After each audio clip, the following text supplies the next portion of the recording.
வாழ்வோம் வாழ்விப்போம். இது இறைவாக்கு. இறைவனிடமிருந்து தன் அடியார்களுக்கு வழங்கப்பெறும் அருள் அமுதம். 1ஆம் அருள் அமுதம். வாசம். வாக்கு 1. நான் உங்கள் மத்தியில் வாசம் செய்கிறேன். அன்பு கண்களை கொண்டு என்னை தரிசியுங்கள். ஆரவாரத்தை அப்புறப்படுத்தினால் மட்டுமே நீங்கள் அமைதியை ஸ்பரிசிக்க முடியும். வாழ்வோம் வாழ்விப்போம். இறைவனை தரிசித்த சித்தர்கள். சுசீந்திரம் கோவில் சின்ன வயதிலிருந்தே போய் வந்து பழக்கமானது.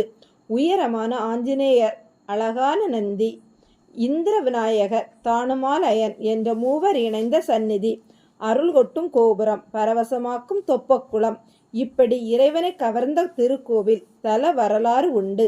மாணிக்க வாசகர் இங்கு வந்து தங்கி இந்த கோவில் கட்ட வழிமுறைகள் சொன்னதாகவும் செய்தி.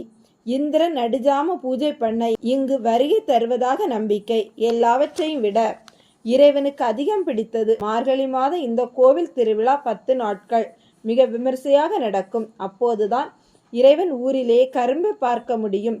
கோவில் திருவிழாவில் கரும்பு வாங்கி கடிப்பது, மிட்டாய் கடையில் சுட சுட வெள்ளை ஜிலேபி வாங்கி தின்பது, 5ஆம் திருவிழா 7ஆம் திருவிழாவிற்கு மாலை நண்பர்களோடு நடந்தே சுசீந்திரம் போவது அவ்வளவு சுகம். காலப்போக்கில் வயது ஏற ஏற நடைமுறையும் மாற ஆரம்பித்தது.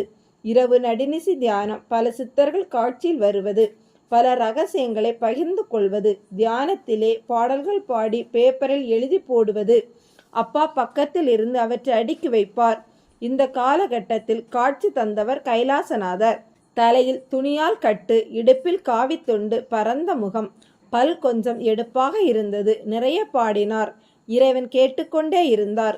கைலாசநாதர் என்று அறிமுகம் பண்ணியவர் சுசீந்திரம் கோவிலுக்கு தான் அஸ்திவாரம் இட்டதாகவும் பாறை மேலே லிங்கத்தை ஸ்தாபித்து வழிபட்டு வந்ததாகவும் காலப்போக்கில் தன்னை காண வந்த மாணிக்க வாசகர் இந்த கோவில் கட்டித்தருகிறேன் என்று ஏற்பாடு செய்ய பாறையை சுற்றி இன்றைய கோவில் எழுந்தது.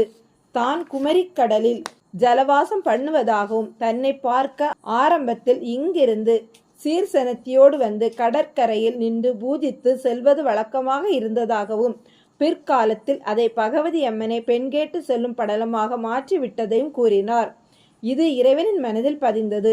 இறைவன் தங்கள் பக்கத்து வீட்டு வேலாயுத மன்னனை அழைத்து கொண்டு சுசீந்திரம் கோவில் சென்றார். அங்கே பிரவாகம் சுற்றி வரும்போது வலபுறத் ஒரு பாறையை மறைத்து கோவில் கட்டப்பட்டு இருந்தது. அங்கே பாறை மேலே கைலாசநாதர் சந்நிதி என சுண்ணாம்பு கொண்டு எழுதியிருந்தது. இருவரும் படி ஏறி பாறை மேலே இருந்த சின்ன கோவிலுக்குள் சென்றனர். முன்கூடம் அதை ஒட்டி கருவறை லிங்கம் இருந்தது. சரியாக பராமரிக்காது பாழடைந்த நிலை வௌவால் கூட்டம் அவர்களை விரட்டின. உடனே வெளியே வந்துவிட்டனர். இறைவன் வேலாயுத மன்னனிடம் இது ஆற்றல் மிக்க இடம், கைலாசநாதர் சன்னிதானத்தை சுத்தப்படுத்தி பூஜைக்கு ஏற்பாடு செய்ய சொன்னார்.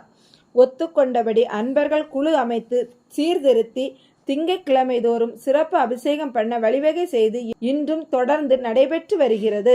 சுசீந்திரம் கோவிலின் மூலஸ்தானமே இதுதான்.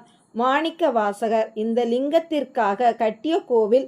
கைலாசநாதரை தரிசிக்க வந்த மாணிக்க வாசகரின் உபகாரம் இன்று மிக உயர்ந்த கோபுர குலத்தோடு தானுமாலயன் கோவிலாக பேசப்படுகிறது. ஆரம்பத்தில் இரவில் தினமும் கைலாசநாதர் பாறை மீது அமர்ந்து லிங்கத்திற்கு நடத்திய நடுஜாம பூஜையை காலப்போக்கில் இந்திரன் வந்து பூஜை செய்ததாக பேசப்பட்டு வருகிறது. கேரள பாரம்பரிய நடைமுறைகள் பல கதைகளோடு பயணிக்கப்பட்டது. கன்னியாகுமரி கடலில் சலவாசம் செய்யும் கைலாசநாதரை பார்க்க இறைவன் சென்றார். அப்போது அவர் மண்மேட்டில் இறைவன் பக்கத்தில் வந்து அமர்ந்து பல விஷயங்களை கூறினார். இறைவனை தரிசித்த சித்தர்கள் பலரோடு கைலாசநாதரையும் சேர்க்கலாமே. வாழ்வோம் வாழ்விப்போம்.